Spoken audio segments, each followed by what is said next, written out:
in order to help restore peace and harmony, I would gladly do so.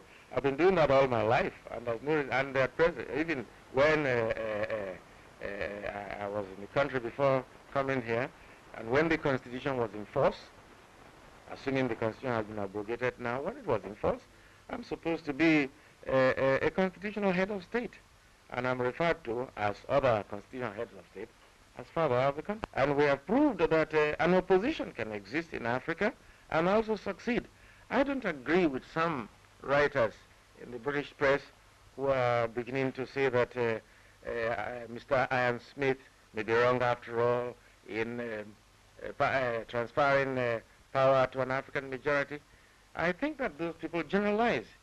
If they have to write within the context of the experience of Nigeria, they will agree. His assumption of power effectual. From the information at my disposal, the cabinet decided to transfer power to him as the general officer commanding the armed forces.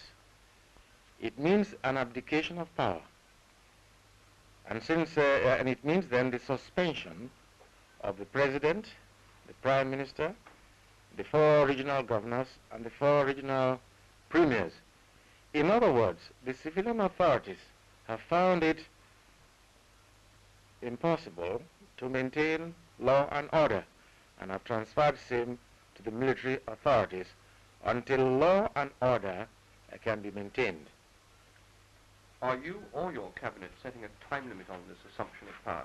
I'm not in position to say because I wasn't there, but the acting president in a telephone conversation to me merely mentioned that cabinet met and unanimously and voluntarily agreed to abdicate power.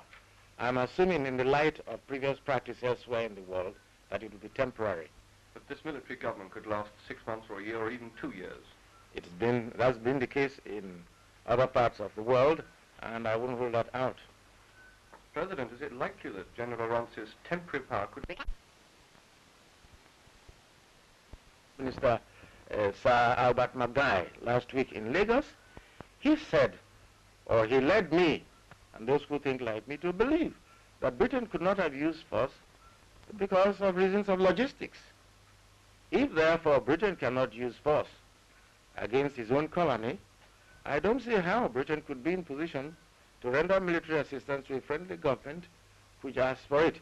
This is purely academic, of course, because the British government can always decide to do what they like. But I feel that since African states felt annoyed at the inability of the government to use force in Rhodesia for logistical reasons, it would be very embarrassing to the present government to do so in view of the fact that some African states had already broken relations from Britain on that reason. Can I put it another way, yes, Mr. President, that if the Nigerian cabinet or General Ranse invited British military troops to aid throw this coup or mutiny, yes, would this be acceptable to you? If the cabinet did that, yes. If General Ranse did that, I'm not in position to say anything because he's in charge, he's in control, and he is in position to decide what to do in the circumstances. It's possible he had insufficient force or sufficient weapons, and like a soldier, he felt that's what he should do.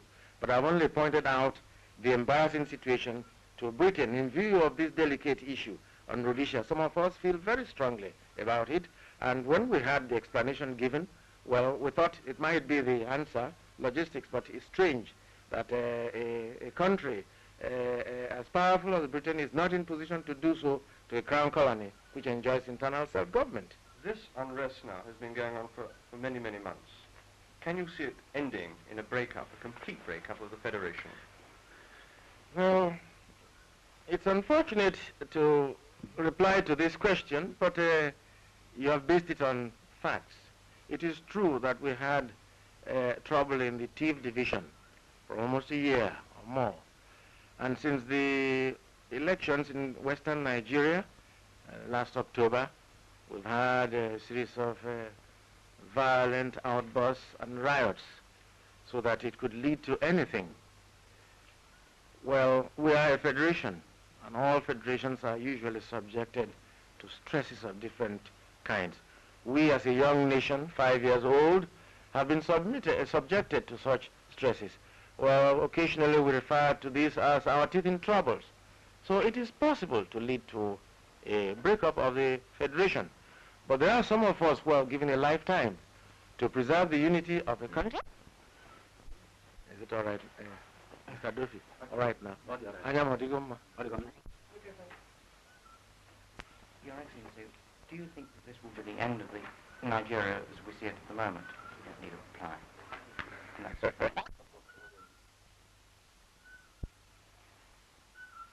Your Excellency, how soon do you intend to go back to Nigeria?